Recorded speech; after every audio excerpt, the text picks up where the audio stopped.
Di setiap sekolah di Jepang, ada satu aturan yang gak pernah diucapkan tapi semua orang tahu.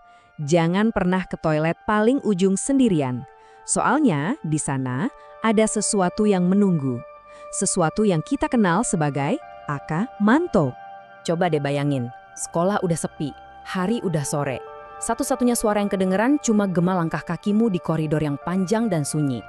Di mana setiap bayangan rasanya kayak lagi ngeliatin kamu. Peringatan ini tuh sering banget dibisikin dari satu murid ke murid lain.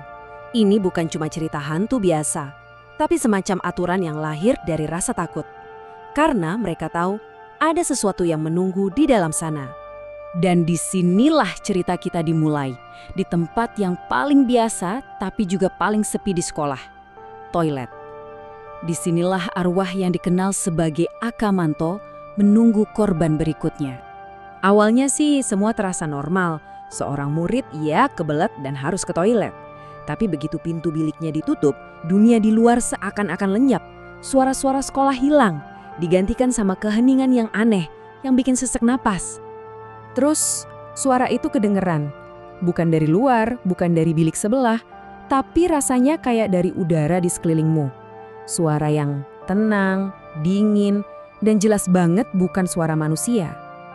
Suara itu ngasih satu pertanyaan yang bakal nentuin nasibmu.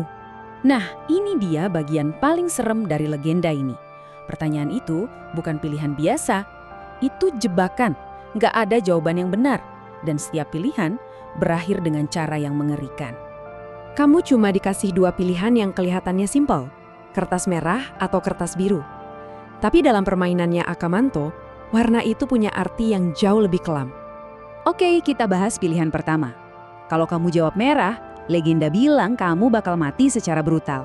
Tubuhmu bakal dicabik-cabik, bikin kamu bersimbah darah, seolah-olah jubah merah Akamanto itu sekarang jadi milikmu. Terus gimana kalau biru? Nasibnya sama aja mengerikannya. Milih biru bakal bikin semua darah di tubuhmu disedot habis, ninggalin kamu pucat pasi dan gak bernyawa. Versi lain malah bilang kamu bakal dicekik sampai mukamu jadi biru. Jadi, jangan coba-coba ngakalin dia. Mungkin kamu mikir, aku sebut warna lain aja. Tapi itu cuma bakal bikin Akamanto tambah marah. Dan katanya sih, kamu bakal langsung diseret ke neraka. Gak ada jalan keluar yang gampang. Ini kan jadi bikin kita mikir ya, siapa atau apa sebenarnya Akamanto ini? Kayak kebanyakan legenda urban lainnya, asal-usulnya itu misterius banget, dengan beberapa teori yang cukup bikin merinding.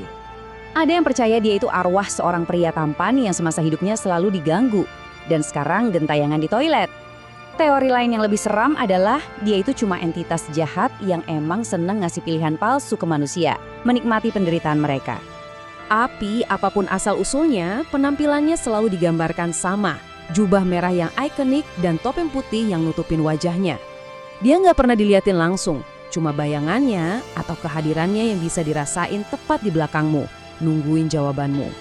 Walaupun kedengarannya udah nggak ada harapan, legenda ini ternyata ngasih sedikit harapan. Ada aturan yang bisa diikutin, satu cara buat mungkin selamat dari pertemuan sama Akamanto.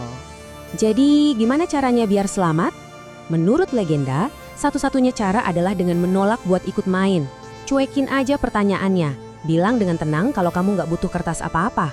Habis itu, lari. Soalnya, inilah inti dari legenda ini. Ini bukan soal milih jawaban yang benar. Ini soal menyadari kalau kamu lagi ada di dalam permainan yang mustahil dimenangkan. Satu-satunya cara buat menang adalah dengan gak ikut bermain sama sekali.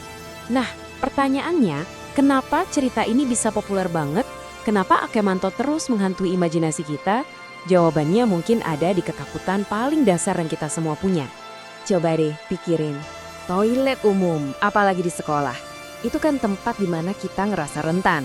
Tambahin lagi rasa takut sama sesuatu yang gak kelihatan, dan ide mengerikan tentang terjebak dalam situasi di mana semua pilihan itu salah, itu resep yang sempurna buat mimpi buruk. Oke, sekarang kita balikin ke kamu. Bayangin kamu ada di skenario ini. Udah malam, kamu sendirian, terus kamu dengar bisikan menakutkan itu dari balik pintu. Sekarang, kamu udah tahu aturannya. Jadi, apa yang bakal kamu pilih? Merah, biru, atau kamu bakal coba kabur?